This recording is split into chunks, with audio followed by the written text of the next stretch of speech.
final, je voulais me demander pourquoi est-ce que je suis essoufflé quand je cours. En fait, c'est assez simple. On peut se demander déjà pourquoi je fournis un effort, parce que je suis à vitesse constante. Si je prends le théorème de l'énergie cinétique, normalement, je n'ai pas à fournir d'efforts. Sauf que, en fait, tout au long de la course, je galère, je suis essoufflé. Tout au long de la course, en fait, vous voyez peut-être sur le plan, je monte et je descends. Puis du coup, j'ai les muscles qui font que se contracter, se détendre, se contracter, etc. Et comme un ressort qui se contracte, un muscle a besoin d'énergie. Donc j'ai besoin d'énergie. Pour récupérer de l'énergie, la réaction que le corps utilise, c'est du glucose qui réagit avec de l'oxygène, du dioxygène. Le dioxygène, où est-ce qu'on le trouve? On le trouve dans l'air. Donc on doit respirer plus que d'habitude pour pouvoir avoir plus d'énergie que d'habitude. Donc, du coup, on doit brûler du glucose avec l'oxygène qu'on inspire. Du coup, question, combien j'ai dû manger de Nesquik ce matin? Alors, je ne vais pas pouvoir répondre à la question parce que j'ai pas les chiffres. Par contre, si j'écris la réaction où le glucose est brûlé par le dioxygène, je vais peut-être m'arrêter là, non, je sais pas. Donc si j'écris la réaction chimique, effectivement, elle libère de l'énergie dans le corps.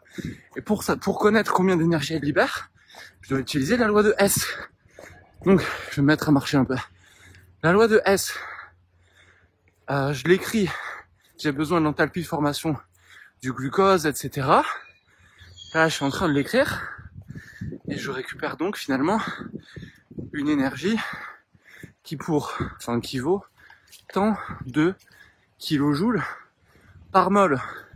Ce qui me permet donc de calculer le nombre de moles que je dois utiliser de sucre et donc la masse.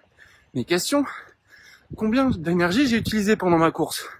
Pas facile à quantifier, puisque je sais pas exactement combien consomme un muscle lorsqu'il est en action. Heureusement, sur mon application de course, j'ai une vague estimation de combien d'énergie j'ai dépensé.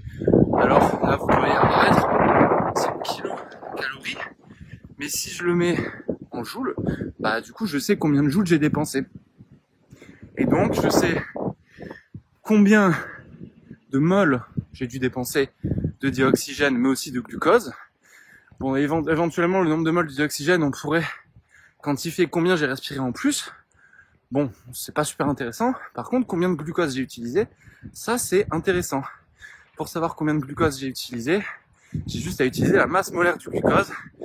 Et ça me donne aussi la masse de glucose utilisée. Je regarde combien il y a de glucose dans les Nesquik. Et ça me donne donc le nombre de grammes de glucose que j'ai consommé. Et donc il a fallu remplacer. Après, c'est un peu plus compliqué que ça, puisqu'on a du sucre sous certaines formes stockées dans les muscles. Donc probablement qu'en fait, le sucre que j'ai dans le corps va se réguler petit à petit.